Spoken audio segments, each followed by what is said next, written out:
vous êtes bienvenus. Il est destiné aujourd'hui aux restaurateurs, mais on a pas mal d'inscrits hôteliers et donc on adaptera sans problème avec Alex, qui est notre speaker, que je vais présenter dans un instant.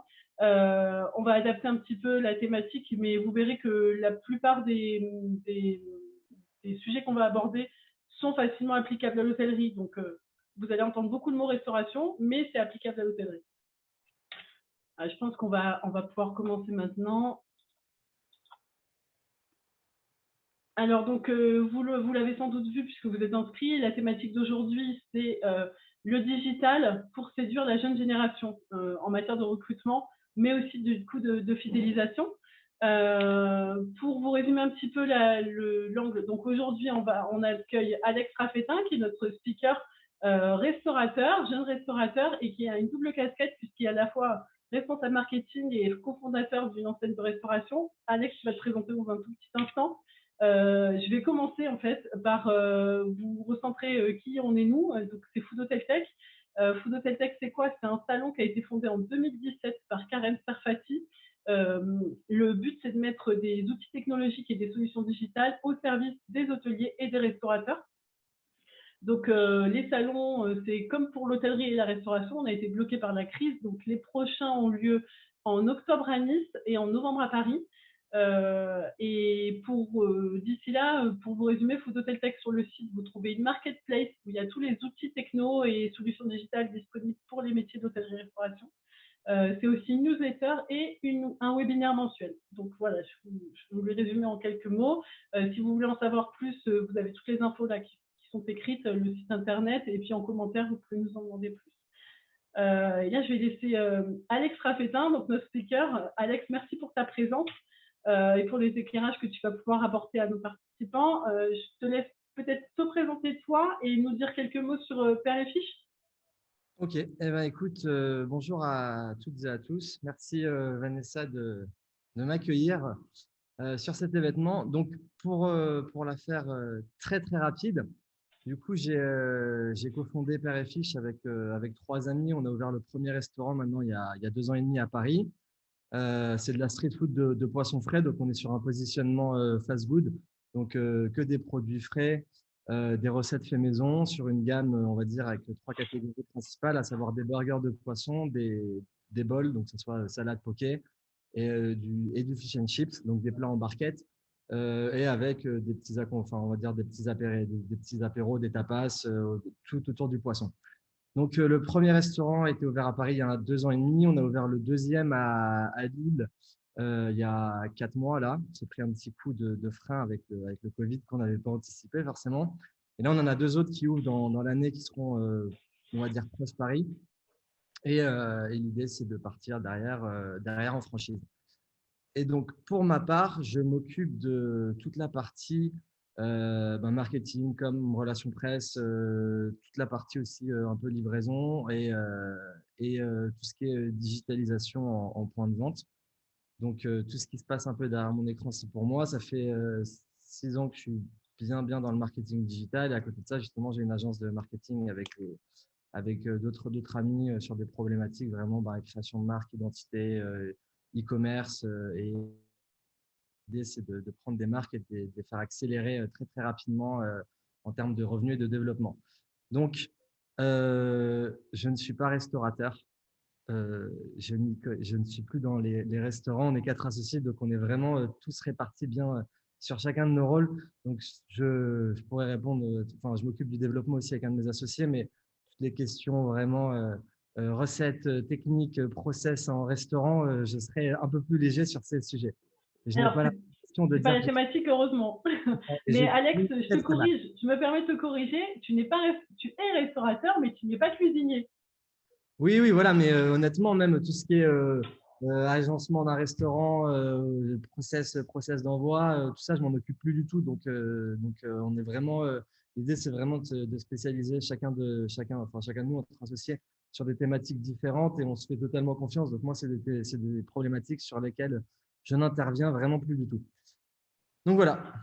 Alors, merci Alex. Du coup, comme vous l'aurez entendu, Alex, il est plutôt spécialisé sur la partie marketing, qui va être importante dans la thématique qu'on va aborder là, mais il a aussi en connaissance quand même la partie recrutement, qui est géré par un autre de ses associés, mais il a la connaissance, et notamment le sujet qui nous préoccupe, c'est l'utilisation du digital pour recruter. On va en parler dans un petit instant. Mais Alex, avant que j'introduise, juste une petite question. Est-ce que depuis que vous avez ouvert, vous avez eu des problématiques de recrutement ou pas, sans rentrer dans le cœur du sujet, hein, juste répondre de manière superficielle. Est-ce que c'est Ben, facile de recruter pour vous ou il y a des moments où c'est galère? alors, je pense que c'est jamais facile de recruter. Honnêtement, on n'a jamais eu de problème jusqu'à il y a 2 semaines là. En fait, on a toujours bien anticipé et on a beaucoup de candidatures.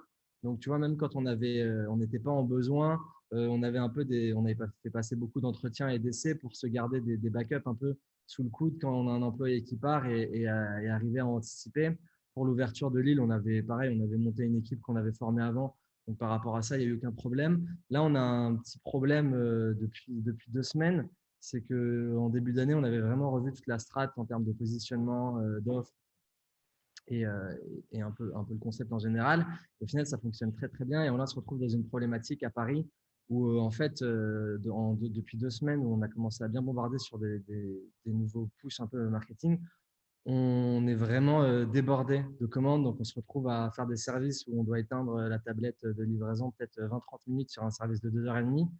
Pour ça, c'est quand même vraiment dommage d'en arriver là. Donc là, on est sur des problématiques de recrutement un peu de dernière minute et assez extrêmes. Donc au final, on va s'en sortir, mais ça prend un peu de temps de trouver les bons profils, de filtrer. Après, à côté de ça, quand on a des profils qui correspondent un peu à la marque, de les former, de voir s'ils sont à l'aise en restauration, et puis si leurs horaires conviennent. Et puis il y a tous ceux qui veulent pas travailler la saison parce qu'ils partent Ah, ailleurs. Donc, on va pas en dire beaucoup plus, on va en parler à la fin de cette problématique-là. Mais en gros, Alex, c'est comme les restaurateurs français qui viennent d'apprendre que dans une semaine, une grosse ouais, semaine, il y a un événement qui est très attendu, c'est la réouverture partielle, malheureusement. Et donc, le GNI a estimé il y a quelques jours que 110 000 salariés allaient être manquants pour la réouverture. Donc, Alex n'est pas un cas isolé, vous êtes sans doute tous concernés, que ça va de l'étoilé au bistrot en passant par le fast-food. C'était déjà compliqué avant la crise de la Covid de recruter. Là, avec les prises d'habitude d'avoir ces week-ends, d'être le soir avec les enfants, de passer du bon temps libre, etc., ça a donné à un certain nombre de profils l'envie de se reconvertir. Et donc, il y a un vivier qui reste à utiliser, c'est le vivier des jeunes hein, ou de ceux qui sont en train d'être formés. D'où la thématique d'aujourd'hui, hein, c'est comment est-ce qu'on va aller chercher dans ce vivier-là pour pouvoir recruter. Donc Alex, toi, tu étais déjà sur ce vivier et on voit que même en étant sur ce vivier, sur un recrutement de dernière minute, ça peut être un peu touchy. ben, ouais, totalement, parce que là, tu vois, en fait, on a un peu pris la décision du jour au lendemain, parce qu'on a commencé des grosses OP marketing, et en fait, on avait anticipé plus de 50% de volume, et au final, on a fait quasiment 120% en plus. Donc, en fait, ça a commencé il y a 10 jours, et donc, dès le premier jour, on s'est dit, OK, là, ça va pas du tout, il faut recruter, mais enfin, c'est vraiment une décision prise de dernière minute qu'on n'a pas pu anticiper. Donc, après, une fois que tu es dans le truc, bah, tu t'adaptes un peu au jour le jour et comme tu peux. Donc, on le sera pour les prochaines fois. Mais d'une manière générale, on arrive quand même à bien anticiper et à avoir des équipes qui sont prêtes avant chaque ouverture ou chaque Monter événement. en charge. Ouais.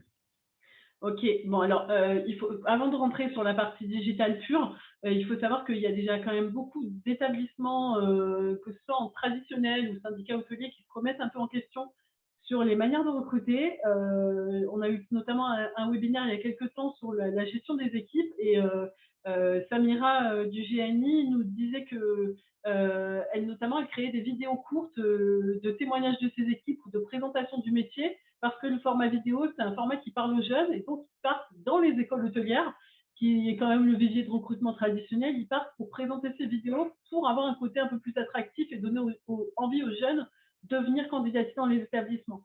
Donc ça, c'est une technique qui est possible, qui est un peu plus classique, d'aller dans les écoles et de moderniser la manière de les capter dans les écoles.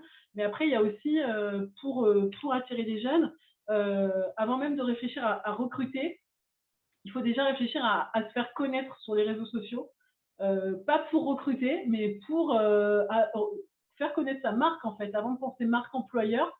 Et c'est le cas, je crois, Alex, justement, on va en parler dans un tout petit instant.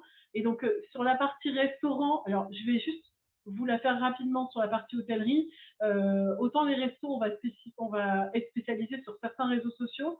L'hôtellerie a plus de canaux de communication possibles, notamment Facebook, c'est quand même hyper encore utilisé. Twitter est possible selon votre cible. LinkedIn pour la partie recrutement. Pour les restaurants, là, on va en cibler deux en particulier, mais on pourrait imaginer aussi très bien Facebook. Hein. Pour autant, le réseau incontournable pour les restaurants aujourd'hui, c'est Instagram. Instagram, au niveau mondial, c'est plus d'1 milliard d'utilisateurs. Et en France, on est à plus de 21 millions d'utilisateurs actifs. La tendance food sur Instagram, c'est une des 10 tendances les plus recherchées, tapées, consultées, etc. Donc, c'est un réseau qui est super important. Pour autant, c'est un réseau qui est très positif, mais qui est très gourmand en contenu, de plus en plus, et qui est très concurrentiel. Donc, avant de partir sur la partie recrutement, Alex, j'aimerais que tu nous expliques un petit peu pourquoi tu t'es lancé sur Instagram, parce que c'est le cas avec Père et Fiche, vous vous êtes lancé sur Instagram, et comment tu gères la masse de contenu qui est à gérer. Bon, on a bien compris, vous avez la chance d'être plusieurs associés, donc un resto traditionnel qui est le propriétaire est seul, où il a une personne qui peut s'en charger, c'est quand même plus compliqué, mais pour autant il faut suivre les bonnes pratiques, et toi tu les as sans doute. Pourquoi Instagram, et comment tu as fait pour faire connaître votre marque sur Instagram avant de parler sur recrutement? Ok, eh ben, écoute, en fait, moi, Pas trop long, hein. ouais, je fais la fais rapide, mais j'étais déjà dans le marketing digital, les réseaux sociaux, tout ce qui est influenceur, avant même d'ouvrir Terre et Fiche. Donc, en fait, quand on a commencé à développer le projet en 2017, on était monté sur Paris pour tout lancer, parce qu'on n'y connaissait rien à la restauration. Tu vois, on est tous bossé pendant nos études dans des restaurants, des bars, en cuisine, mais on n'était pas des vrais restaurateurs. Et du coup, moi, j'avais dit à tout le monde, bah, vous allez voir, on va gagner de l'argent avec Instagram. Et du coup, on parlait à des restaurateurs qui avaient 1, 10, 5, 20 restaurants. Et 100% des personnes m'ont dit, arrête tes conneries, c'est impossible de gagner de l'argent avec Instagram, ça sert à rien et tout. Et j'ai dit, OK, pas de souci. C'était quand, Et Alex, il y a combien d'années? on est arrivé sur Paris été 2017. Donc, il y a presque 4 ans maintenant. Et Instagram a fait un gros, gros boom pour moi il y a 2 ans déjà, où ça a commencé à vraiment exploser. Mais en fait, euh, les gens aujourd'hui, ils veulent consommer du contenu. Ça se consomme sur mobile. Les réseaux sociaux prennent beaucoup, beaucoup plus de place que les médias traditionnels. Et en fait, la stratégie, c'était vraiment d'avoir en fait cette marque un peu quand il y a des marques qui arrivent et que tout le monde en parle, que ce soit les médias, les influenceurs, que ce soit, je sais pas, la maman qui fait du yoga que vous adorez, au mec qui fait du sport que vous détestez, mais du moment que tout le monde en parle, vous vous dites, OK, qu'est-ce qui se passe? Il y a un truc. Même si j'aime pas la marque, au bout d'un moment, on se dit, vas-y, je vais aller tester. Et nous, la stratégie, c'est exactement ça. C'est que tout le monde en parle. Donc, en fait, l'idée, c'était d'avoir une vraie stratégie de contenu parce que un compte Instagram aujourd'hui, c'est quand même, ça fait partie de l'image de marque. Donc, c'est vraiment pour du branding. Mais l'idée, c'est de drainer des gens vers son compte Instagram et de voir des visuels qui donnent faim. Et après, ils se disent, OK, bon, bah, ils vont en voir plus. Et ils se disent, bon, vas-y, je vais aller tester. Et en fait, la stratégie Instagram, elle était vraiment couplée en parallèle avec la stratégie influenceur où il y a 3-4 ans, tous les restaurateurs avaient le même discours, c'était les influenceurs, c'est des gratteurs, ça sert à rien, ils sont là pour profiter, ce qui selon moi est totalement faux et j'ai la preuve sur plein de cas que ça fonctionne très bien. Et j'ai vu des influenceurs qui me faisaient plus de scores et plus de clients qu'un JT à 20h le dimanche soir sur M6 ou un deuxième page de 20 minutes dans le métro ou un article dans Ouest France. Ce sont des énormes médias. Alors, sans te contredire, on peut dire quand même qu'il y a une partie en fait, il y a des faux influenceurs qui sont sans cesse à envoyer des emails aux restaurateurs et aux hôteliers. Ils sont tous confrontés, nos participants en reçoivent sans doute par jour 5 à 10 par jour de demandes de pseudo-influenceurs qui n'en sont pas. Donc oui, les influenceurs, les vrais, sont très importants et médiatiquement, c'est hyper important pour se développer sur les réseaux sociaux. Pour autant, il faut savoir faire le tri entre l'influenceur et le faux influenceur, Ouais, non? totalement, totalement. Et en fait, je le compare aussi beaucoup au fait que, c'était pas précisé, mais que un influenceur, la plupart du temps, quand on a un concept attractif, il va venir, on va dire, gratuitement contre un repas gratuit. Donc, en soi, il va rien me coûter.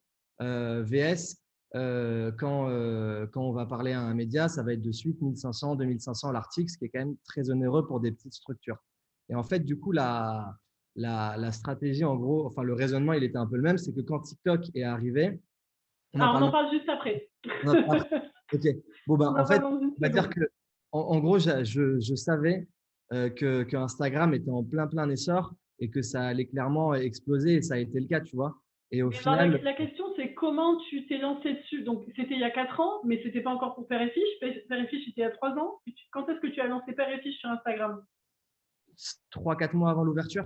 D'accord. Et donc, ça a impliqué que tu as créé du contenu visuel, un calendrier éditorial. Qu'est-ce qui Ouais, a été voilà, en fait, la nécessaire? ligne éditoriale, elle était très simple. C'était du contenu vraiment un peu porn food, des recettes qui donnent faim, quali.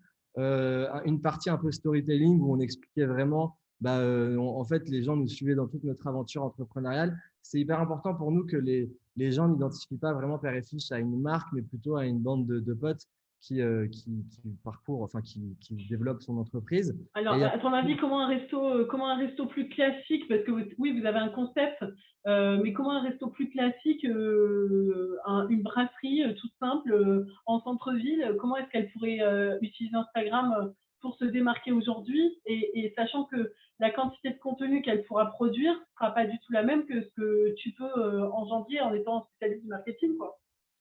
Ah, honnêtement, si on parle d'un restaurant traditionnel, une brasserie, beaucoup de volume un peu à l'ancienne, pour moi, la meilleure chose à faire, c'est soit de recruter, soit de déléguer, parce que c'est clairement un métier à part. Et je sais les tonnes et les tonnes de quantité de travail qu'il y a à faire quand on a un restaurant, et c'est impossible de devenir le meilleur RH, le meilleur comptable, le meilleur marketeur, le meilleur restaurateur, le meilleur acheteur sur ses produits. Donc, l'idée, c'est vraiment de s'entourer de bonnes personnes et de déléguer cette partie-là.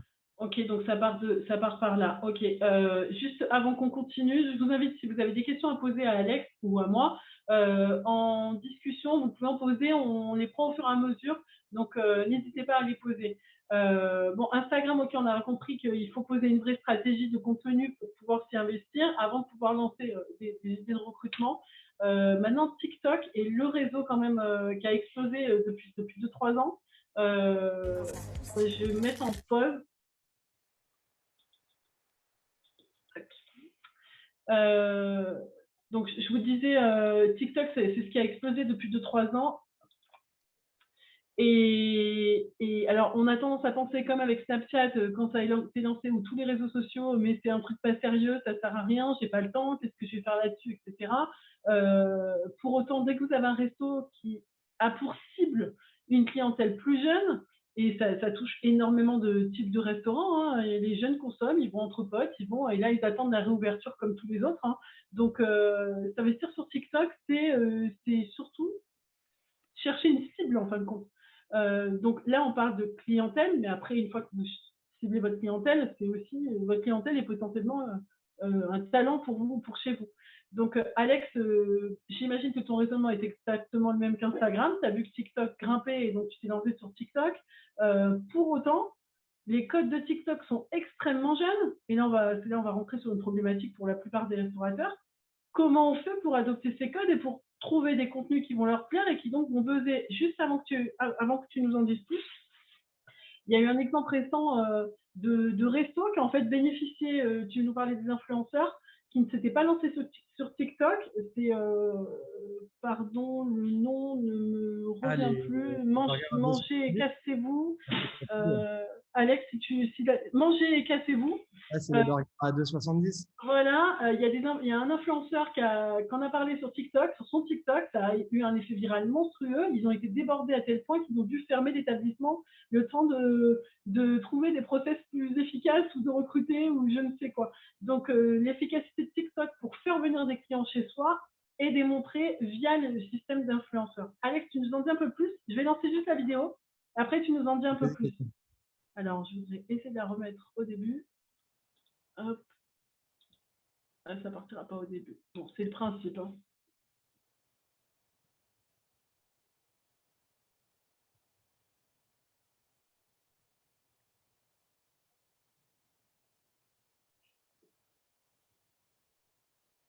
Alors, moi, il n'y a rien qui bouge. Ah, est-ce que c'est le cas pour tout le monde? Ne marche pas. Aïe. Alors attendez. Hop. Je vais relancer. Est-ce que vous voyez mon écran? Alex, tu me confirmes que tu vois mon écran? Yes. Ok, je relance. Allez, c'est parti. Tu le vois là? Donc c'est un exemple de vidéo que Père et Fils Restaurant publie sur son TikTok, qui a plutôt bien marché. Vous voyez le nombre de likes sur TikTok, c'est impressionnant. On a 3000 likes, hein, donc c'est l'illustration du type de vidéo toute simple, éducative, qui marche très bien sur TikTok, qui nécessite des montages assez simples, Alex va nous le dire, et qui marche très bien.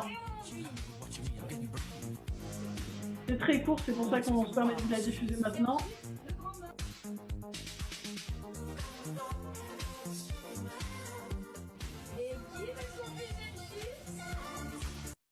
Voilà. Alex, tu nous racontes un peu pourquoi, comment ces vidéos? Est-ce que c'est dur à créer? Non, en fait, déjà, on est parti sur TikTok parce qu'Instagram, ça commençait à être vraiment, vraiment saturé. Depuis 2 ans, je sais pas ce qui s'est passé, mais d'un coup, tout le monde, tous les restaurants du monde se sont dit, ah putain, il faut absolument, enfin, Instagram, c'est incroyable, on y va tous. Et du coup, aujourd'hui, faire grossir un compte Instagram, c'est très compliqué en termes d'engagement, de portée et tout. Ça demande vraiment beaucoup, beaucoup de travail. C'est pas évident. Et à côté de ça, il y avait TikTok qui arrivait.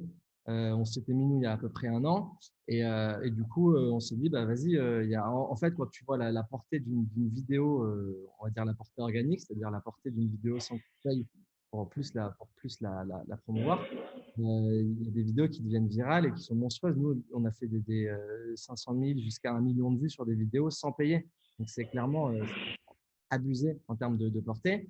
Et le réseau, en plus, avec le Covid, il a évolué hyper, hyper vite. Aujourd'hui, il y a plus de 60% des personnes en France qui ont TikTok qui ont plus de 18 ans. Donc, on n'est plus sur l'audience des jeunes qui mettaient des petits coups de coude devant en faisant leur chorégraphie qui avait 13 ans, comme tout le monde pouvait voir le réseau.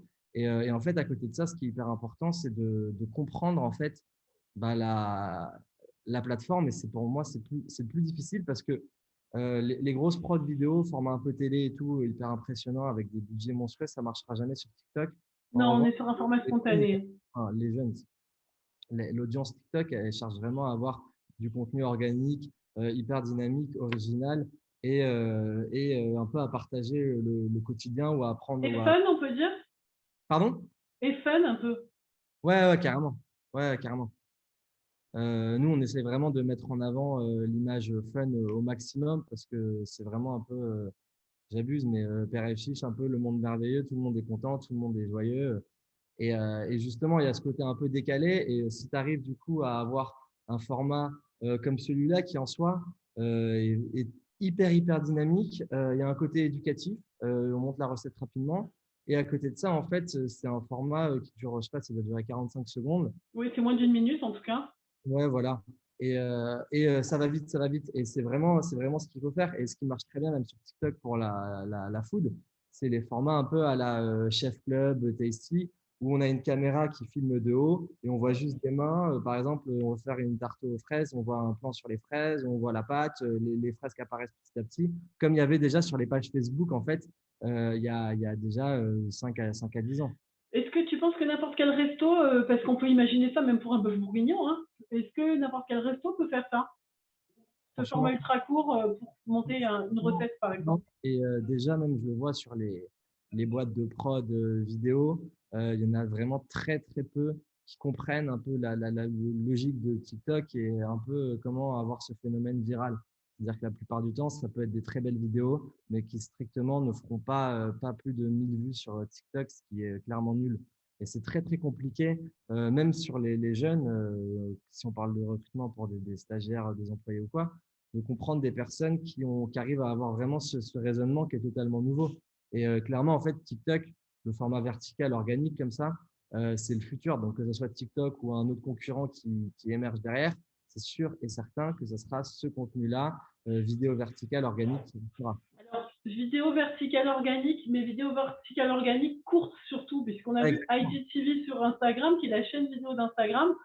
C'était censé être sur un format long. Au final, ça marche, ça prend pas du tout ce format-là. Donc, organique, verticale, immersive sur mobile et courte. C'est la recette. Pour autant, il y a la musique aussi derrière. C'est vraiment une dynamique en fait, donc qui n'est pas facile à adopter. Avant qu'on attaque du coup la partie recrutement pur, je vous lance un petit sondage rapide. C'est pour notre prochaine newsletter. On a besoin de savoir ce qui peut vous intéresser le plus. Je vous laisse 1 minute pour cocher.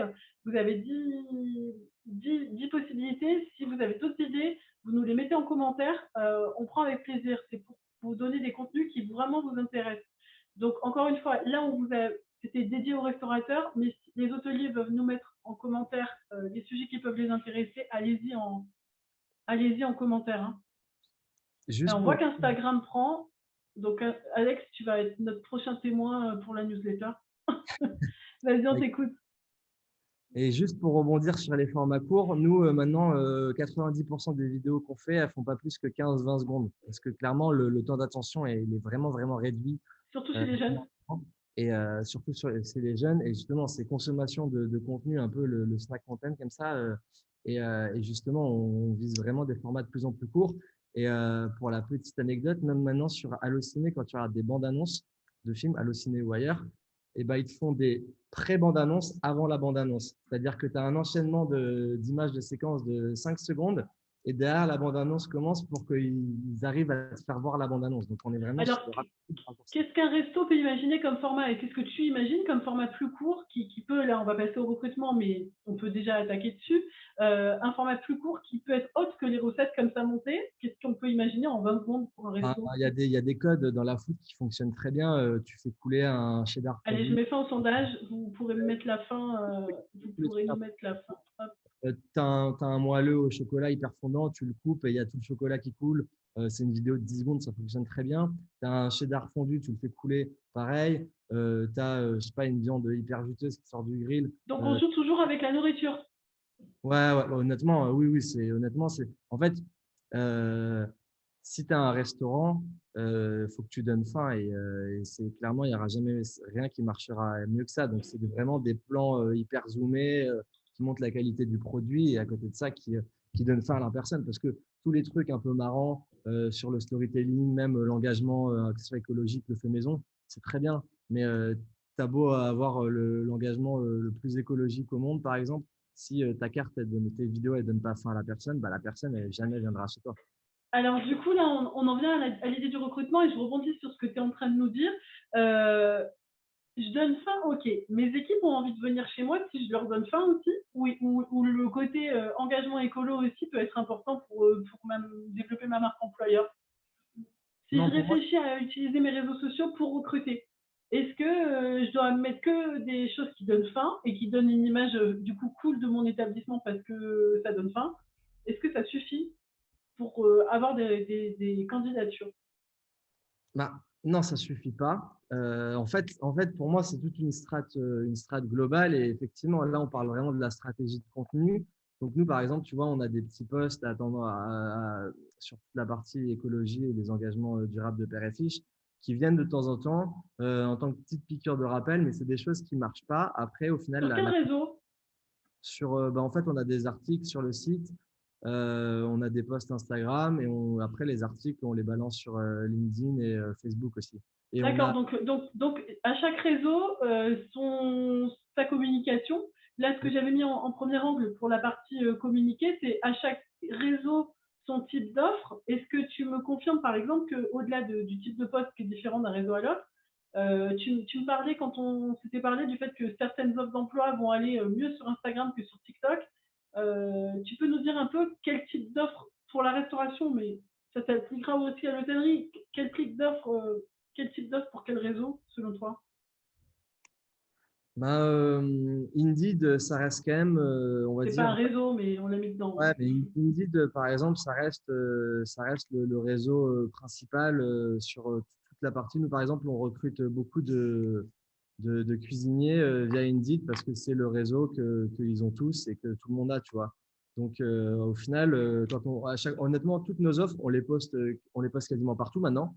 Par contre, en revanche, on voit que on a énormément de retours de cuisiniers via les annonces Indeed, VS, Instagram et TikTok. On a énormément de jeunes qui veulent soit des temps partiels, des jobs saisonniers ou toute la partie plus stage et alternance, tu vois. Et sur ça, Donc, donc les jeunes passent quand même plus via leur réseau qu'ils utilisent à titre privé pour postuler. ouais, Je vais mettre un petit bémol sur la partie hôtellerie. Il me semble que LinkedIn, ils sont de plus en plus formés dans les écoles, etc., pour être sur LinkedIn. Donc, pour l'hôtellerie, on va les retrouver sur LinkedIn. Par contre, tu me confirmes que donc, à tous les petits jobs de jeunes, on va aller communiquer sur leur propre réseau pour aller les capter, quoi.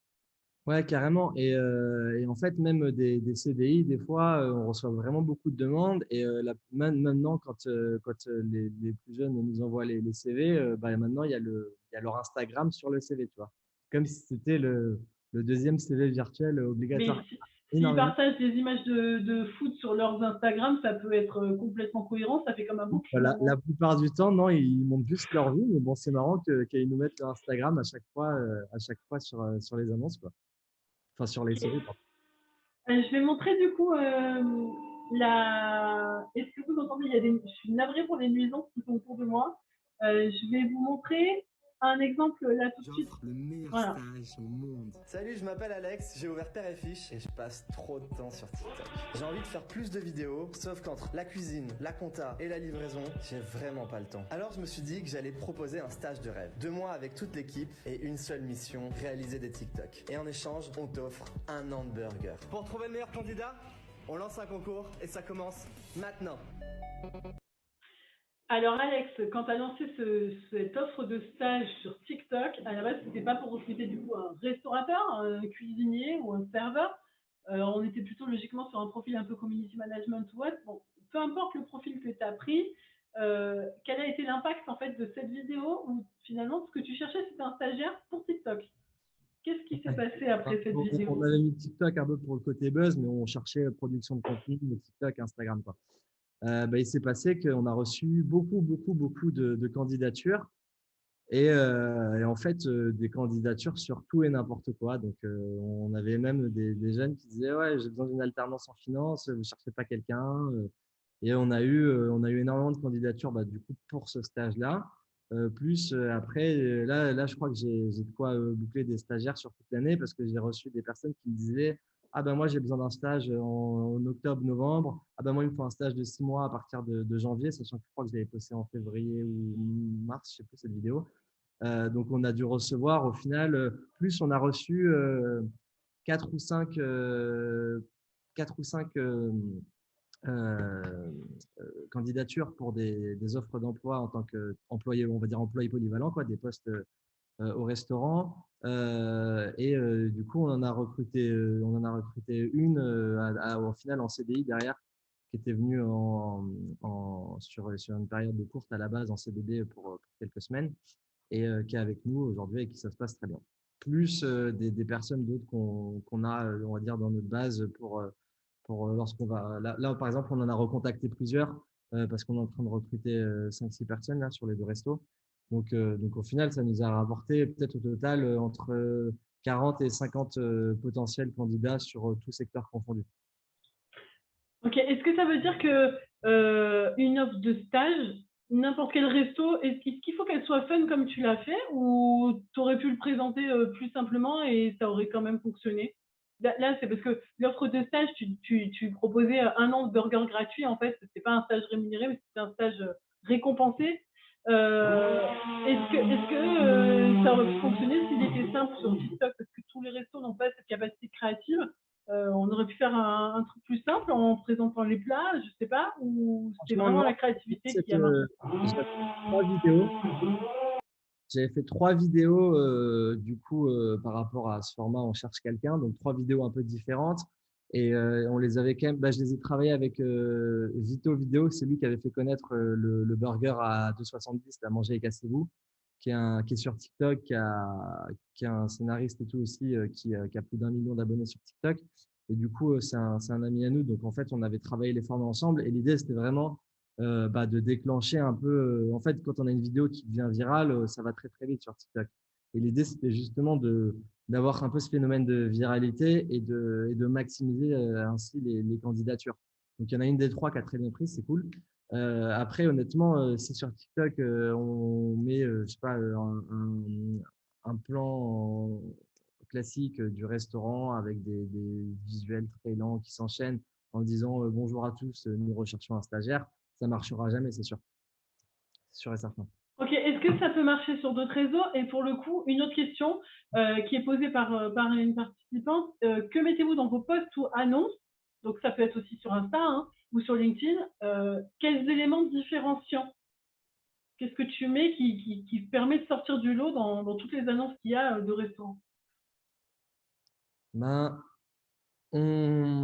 l'avantage qu'on a par rapport, on va dire, à toute cette cible jeune, c'est que nous, déjà, on est trop jeune maintenant, mais on est entre 26 et 29 ans, les quatre fondateurs. Donc, on reste, on va dire, dans la tranche quand même plus jeune. Et en fait, on a une image très cool sur les réseaux. Donc, de ce fait, ça attire énormément de personnes et ça donne envie à beaucoup de personnes de venir travailler avec nous. On a déjà plein de personnes qui nous ont dit, bon, ben voilà, dès que tu arrives sur Paris, pardon, Bordeaux, Lyon, Toulouse, ben, moi, j'ai bossé pour vous direct, je suis trop chaud. Et honnêtement, après, nos offres d'emploi, franchement, elles sont pas incroyables. Enfin, c'est-à-dire qu'on décrit le poste, il y a deux, trois blagues dedans pour donner un côté un peu plus fun. C'est un peu le truc à la mode dans les startups pour apporter une petite touche personnalisée. Mais ça reste une offre d'emploi et ça reste un job classique, on va dire, derrière qu'on leur propose dans un cadre un peu plus cool. Ok, c'est pour ça qu'on a insisté en fait sur la première partie de ce webinaire pour pouvoir attirer les jeunes via les réseaux sociaux. En fin de compte, il faut déjà avoir une identité sur les réseaux sociaux et c'est ils ont très bien fait ça, Père et Fiche. Hein. Ils ont travaillé leur notoriété, leur image de marque et c'est ça qui leur a permis aussi de recruter via les réseaux. En fait, quand vous cherchez à recruter du client, vous recrutez aussi indirectement du personnel, quoi. J'ai une autre question, Alex, des participants. Qu'est-ce que vous demandez à vos candidats? Est-ce que tu leur demandes des CV, des lettres de motivation? Qu'est-ce que tu leur demandes? Bah, alors, l'aide de motivation, jamais de la vie. Enfin, franchement, on sait tous que ça sert à rien depuis longtemps. Donc, Une vidéo? bah alors, moi, pour le coup, sur la partie marketing, quand je recrute, je leur avais demandé des vidéos aux alternants. J'avais recruté des alternants et des stagiaires. Après, sur la partie, on va dire vraiment employé restaurant, honnêtement, on leur demande juste le CV. Donc, on leur demande juste le CV et après on leur fait passer les entretiens. Et on va dire que c'est des entretiens, on va dire, assez cool par rapport à quelque chose qui peut être très formel et administratif parce on les met de suite à l'aise et on n'est pas, enfin, on se tutoie et on voit vraiment qui match un peu avec la mentalité et l'esprit de l'entreprise. Alex, j'ai encore une autre question. Ouais. Pour le coup, c'est pas pour recruter des exécutants, mais des managers. Qu'est-ce qu'il ferait qui vous rejoindrait plutôt qu'un autre restaurant? Qu'est-ce que tu mets en avant? L'ambiance, les projets d'ouverture, la formation, les perspectives d'évolution, l'autonomie? Je sais que tu as beaucoup appuyé sur l'autonomie quand on a discuté ensemble. Est-ce que tu recrutes des managers, sachant que pour l'instant, vous êtes à 2 établissements, pour vos ouvertures, voilà. Qu'est-ce que tu mets en avant pour recruter des managers? Mais alors, en fait, ouais, bon, chaque structure a ses noms différents, mais nous, en gros, on a deux directeurs de resto, donc pour chaque resto et deux managers en dessous. Clairement, là où on se vend bien, c'est les perspectives d'évolution. C'est qu'on cherche avant tout des personnes qui veulent évoluer dans l'entreprise. Donc, si un manager nous dit, moi, je suis dispo 6 mois et après, je dois partir, on ne le prendra jamais. Donc, on veut vraiment des personnes qui veulent évoluer avec nous au sein de l'entreprise. Sachant que là, on en est qu'au tout début. Logiquement, à la fin d'année, on en a Ouais, mais 4. là, tu nous exposes tes exigences, mais est-ce que c'est de la même manière ce que tu disais tout à l'heure, comme vous êtes connu, vous avez des candidatures de manager, ou est-ce que tu est-ce que tu as déjà déposé des offres d'emploi manager, et dans ce cas-là, qu'est-ce que tu mets en avant pour qu'ils viennent chez toi? Bah justement, en fait, c'est vraiment le côté perspective d'évolution. C'est-à-dire que si tu veux évoluer au sein de la restauration dans une enseigne qui est, on va dire, un peu à la mode et qui a de bonnes perspectives d'évolution, si nous, on fait tout au mérite. Donc, si ça se passe bien avec toi, bah, c'est vraiment bah, mieux tu travailles, plus tu seras récompensé et plus tu évolueras dans l'entreprise. Donc, par exemple, notre directeur de restaurant à Paris, au début, il avait commencé en temps partiel. Après, il avait fait un temps plein en employé polyvalent. Il est devenu manager. Là, il est directeur de restaurant. Dès qu'on en a un troisième, on va avoir besoin d'un directeur des opérations. Donc, ça sera lui, on va dire à 99%, qui va récupérer le poste. Puis derrière, peut-être qu'il voudra devenir franchisé ou il voudra devenir directeur sur certaines zones. Donc, au final, et on a plein d'employés comme ça qui ont vocation à évoluer dans l'entreprise. Qui étaient jeunes? Comment? C'est des jeunes à la base? Ouais, Plutôt jeunes? on a aucun employé qui a au-dessus de 25 ans. Ok. À part, Du coup, tu les accompagnes avec des formations pour l'évolution de carrière? Puisque là, on est en ouais, fait, tu viens de le dire, tu es sur de l'évolution de carrière. Donc, vous avez mis en place des formations. ouais, exactement. Bah, déjà, on a tout le process un peu de recrutement et tout. On a tout digitalisé de façon à ce que ça soit un peu automatisé et que les managers aient beaucoup moins de travail sur la partie vraiment formation lorsqu'ils recrutent. L'idée, c'était vraiment d'automatiser cette partie. Et à côté de ça, en fait, moi, j'ai une de mes associées qui, du coup, s'occupe de toute la partie achat, mais aussi de toute la partie dans le restaurant. Donc, elle accompagne quotidiennement les directeurs de restaurants dans leur travail quotidien, que ce soit la gestion des équipes, le management, la gestion des achats, les process sur l'hygiène. Donc, sur tout ça, ils sont vraiment accompagnés. Et l'idée, c'est que d'ici un an, ils soient totalement autonomes et qu'eux, à leur tour, forment des personnes. Et moi, typiquement, sur la partie, pareil, marketing, mon équipe, ils sont accompagnés régulièrement et ainsi de suite sur la partie, je sais pas, finance, RH. On est vraiment un peu, c'est comme si on était un peu des chefs de division sur sur nos domaines respectifs et on fonctionne que, moi, je suis quasiment toujours à distance, donc j'ai mes groupes WhatsApp avec toutes mes équipes et on parle, on va dire, toute la journée dessus et ça va très très vite, beaucoup plus rapide WhatsApp que les mails. Donc là, on a complètement dérivé, et tant mieux parce qu'on a beaucoup débordé là sur le webinaire, mais on a dérivé sur la troisième partie qui était la partie recruter, c'est bien, mais fidéliser aussi. Et donc, ce que tu viens d'expliquer, on est dedans hein, sur la fidélisation. Tu m'avais parlé d'autonomiser, de faire en sorte que tes équipes soient plus autonomes, ça leur permettait de rester, de leur faire confiance. Euh, les fidéliser, c'est aussi leur proposer des outils de travail plus modernes ou des conditions de travail plus attractives ou finalement c'est vraiment l'ambiance et les clés que tu viens de donner qui sont des éléments importants. Non, ça passe partout. Nous, on travaille plus dans les restaurants, sauf quand il y a un absent, on vient dépanner, mais du coup, les directeurs sont totalement autonomes par rapport à ça. Ils ont par exemple, le directeur de Lille qui est arrivé plus récemment, vu qu'il est arrivé il y a 4 mois, il avait une évolution de salaire tous les 2 mois jusqu'à atteindre son salaire de manager au bout de 6 mois. Enfin, de directeur, si tout se passait bien, donc il y avait on va dire un peu la carotte, si tout se passe bien, bah, tu vas évoluer. Et à côté de ça, en fait, l'idée, c'était vraiment que lui il puisse s'épanouir avant tout. Donc, on travaille énormément le côté humain avec les équipes, de façon à ce que vraiment tout le monde soit content de venir travailler. On est hyper à l'écoute des exigences de chacun. Et par exemple, notre directeur à Lille, mon associé passe le voir une fois toutes les 2 semaines. Mais c'est-à-dire que là, maintenant, il gère son restaurant en totale autonomie. Et dès qu'il a des exigences sur le recrutement, des besoins en termes d'outils, on est très bien équipé, on va dire, par rapport à la moyenne des restaurants, même des chaînes, en termes d'outils, que ce soit même dans le restaurant, sur l'opérationnel et tout. Il y a quand même tout qui est un peu automatisé. Il y a des tablettes et tout, donc il y a pas trop de problèmes. Et au final, ça apporte un confort et une qualité de travail qui fait que les équipes sont contentes. Et après, à côté de ça, en fait, vu que c'est que des jeunes, ils sont entre eux, il y a une bonne ambiance. Du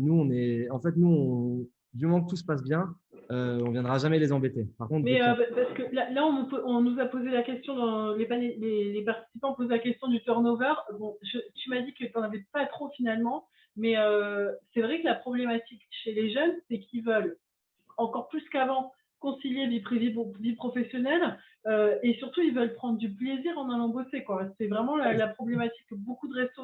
Alors, on va pas pouvoir vous donner d'éléments de réponse incroyables, c'est qu'en fait, si vous modernisez pas votre management et que vous restez sur les méthodes de management d'il y a 40 ans, ça va être compliqué avec les jeunes générations parce que Alex, tu me donnes ton avis de jeune, mais a priori, ils n'acceptent plus les mêmes conditions qu'acceptaient leurs pères il y a 30 ans de ça, quoi. Donc, est-ce que ouais, ça passe pas par une révolution pour pas avoir de turnover? Bah, oui, après, c'est un peu extrême. Il y en a toujours qui vont l'accepter parce que quand tu as besoin d'un job, tu es étudiant, au bout d'un moment, tu fais des concessions.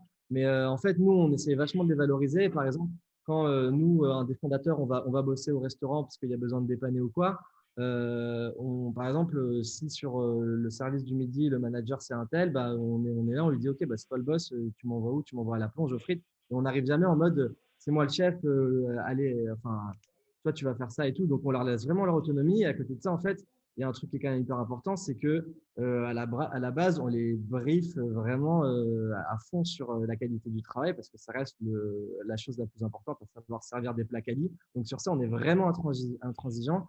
Et du moment que tout se passe bien en termes de qualité, que ce soit de process et même d'hygiène aussi, sur l'hygiène, on les lâche vraiment, vraiment pas parce que c'est là où les employés, généralement, ils se relâchent.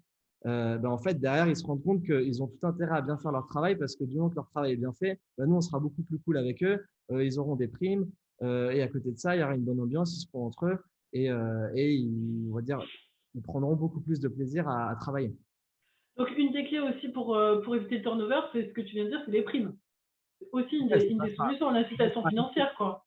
alors honnêtement, nous, on est en restauration rapide. On n'a que deux établissements. On vient de se prendre, on a ouvert, on s'est pris les gilets jaunes, les retraites, puis un an de Covid. Quelqu'un qui veut gagner beaucoup d'argent en restauration, il part faire serveur dans des grosses brasseries ou même dans l'événementiel, la nuit en boîte où il gagnera beaucoup plus que nous. Donc nous, ou même voir dans des enseignes qui sont beaucoup plus développées que nous parce qu'on n'a pas du tout les mêmes moyens financiers. Donc, on fait comme on peut, on va dire, à notre niveau pour bien les rémunérer. Les directeurs et les managers, on les rémunère plus que nous, on se rémunère actuellement. Mais à côté de ça, on reste, on va dire, un bébé encore et on n'a pas les mêmes moyens financiers que plein d'établissements qui, à côté de ça, en plus, crachent. Il y a des restaurants à Paris qui font des 10 millions à l'année sur des énormes structures. Là, tu vas bosser en saison là-bas, tu gagneras beaucoup plus que chez nous. Alors, on va dire que ça va être la dernière question parce qu'on a vraiment beaucoup débordé. Mais la question, c'est est-ce que vous proposez des aménagements horaires? Je vais d'abord, avant que tu répondes, Alex, préciser que j'ai échangé avec l'école, l'Institut Paul Bocuse, et ils m'ont cité l'exemple de grands chefs étoilés qui maintenant carrément font le choix de fermer le week-end. Alors, je pense qu'on peut se le permettre en restauration que quand on a vraiment une énorme clientèle et aucun problème de fonds de roulement et autres. Mais donc, proposer les week-ends en restauration, c'est quand même très compliqué. Mais aménagement horaire, Alex, vu que tu as des Alors, talents plutôt étudiants et très jeunes, comment ça fonctionne en termes horaires chez toi? ben, si on a des employés existants qui ont des problématiques, c'est-à-dire qu'il y en a un où il va nous dire je peux plus venir bosser le mardi et tout, oui, on s'adapte. Après, honnêtement, on fait un poste enfin, on cherche quelqu'un pour travailler le soir et le week-end. Il nous dit bon, finalement, le soir, je suis pas dispo, je suis dispo que le midi. On va pas se mentir, on le prend pas et on cherche quelqu'un dont on a besoin le soir et le week-end. Après, sur les employés existants, ouais, on s'adapte vachement, même quand ils veulent leur week-end et tout, on se débrouille pour que, encore une fois, ça passe vraiment par la satisfaction et essayer de pas les frustrer. Donc, du moment que c'est un peu un contrat win-win. Donc, s'il y en a un qui nous dit j'ai besoin de 3 jours parce que je sais pas, j'ai un ami où je veux partir, je veux poser des jours, bah, on fait le maximum en tout cas pour répondre à ses attentes. Ok, donc il faut écouter et essayer de s'adapter tout en gardant les contraintes du métier qui sont incontournables. Quoi. Oui, Les services, à un moment, ils sont midi le soir voilà, et le c'est week-end. ça. Et après, aménagement horaire, j'irai pas jusque là non plus. Pour l'instant, on ne peut pas du tout se permettre d'embaucher les employés par rapport à leur. Enfin, c'est nous avant tout qui leur disons, bah, tu travailles tel jour et Comme tel la jour. plupart des restaurants, hein, c'est vraiment Que- une problématique. Et là on ne pourra pas pendant ce webinaire résoudre cette problématique. C'est que en France, on est encore sur ce système où les gens mangent le midi, le soir et ils sortent au resto le week-end. Et donc, à part faire tourner, voilà. Je suis désolée, on va devoir s'arrêter là. Je Juste, rajoute Alex, je te remercie. je rajoute Oui, juste un dernier point, c'est qu'on prend aussi, j'en ai pas parlé, mais on prend vraiment des jeunes qui ont envie de travailler, tu vois. Parce qu'on en a eu qui venaient là à la cool et qui se disaient c'est un peu les vacances. Euh, on les a fait partir directement. On cherche vraiment des personnes quand même motivées, tu vois, et c'est un point hyper important parce que du moment que tu as un élément un peu dégradant dans l'entreprise, bah, il contamine tout le monde. Et c'est vraiment hyper important d'avoir des jeunes, même fais une relation un peu de pote avec eux en dehors, mais ils sont dans leur service, ils sont là pour travailler et se donner à 200%. Et nous, vraiment, sur ça, on fait vraiment, on est hyper vigilant sur ce point. Et ces jeunes-là, tu arrives à les avoir par les réseaux sociaux, qui ont envie de travailler. Ouais, carrément. Et Voilà, donc je pense que c'est un bon point de conclusion. bien sûr, aujourd'hui, tout le monde est sur les réseaux sociaux, donc c'est impossible de dire, bon, bah, si tu es sur les réseaux sociaux, tu n'as pas envie de travailler. Et Là, en on plus, pourrait dire ils sont toute la journée en train de tourner sur TikTok et du coup, ils sont là, ils sont plutôt glandeurs que travailleurs. Donc, ça prouve le contraire, c'est très bien. donc il y a du bien et il y a du moins bien. Mais, et puis après, à côté de ça, le fait qu'on ait 100% de nos employés qui aient moins de 25 ans, souvent, quand on a besoin de quelqu'un, ils nous disent, ah bah attends, j'ai un pote, j'ai une copine qui peut être intéressée. Et il y a aussi un peu ce phénomène bouche à oreille en interne qui fait, bah, vas-y, dis-lui de venir, on verra si ça peut le faire et ainsi de suite. Donc, laissez la chance, laissez plus d'autonomie, communiquer et communiquer sur votre marque pour communiquer pour avoir plus de candidatures. Écoute, merci Alex. Juste, je vous donne rendez-vous pour le prochain webinaire. Ça ne sera pas avec moi, mais il sera aussi bien le mardi 8 juin à 15h30. Et puis, vous trouvez toutes les infos sur hoteltech.com. Alex, je vais te laisser si tu veux dire le mot de la fin. Encore une fois, je te remercie pour ton éclairage. Pour tout ce que tu as apporté aujourd'hui. Est-ce que tu as quelque chose à dire? Vous allez recevoir une enquête là juste en quittant le webinaire, je vous invite à y répondre. Alex, le mot de la fin? Eh ben, écoutez, on vous attend tous le 19 mai chez Père et Fiche à Paris et Lille. Et dans tous les restos de France, parce qu'à mon avis, ça va être plein partout. Donc, bonne reprise à tous, que tout fonctionne bien, que les toilettes soient ouvertes dans les restos, que les terrasses soient full. Voilà, bonne reprise à tout le monde. Merci Alex. Ciao, bonne journée. Salut.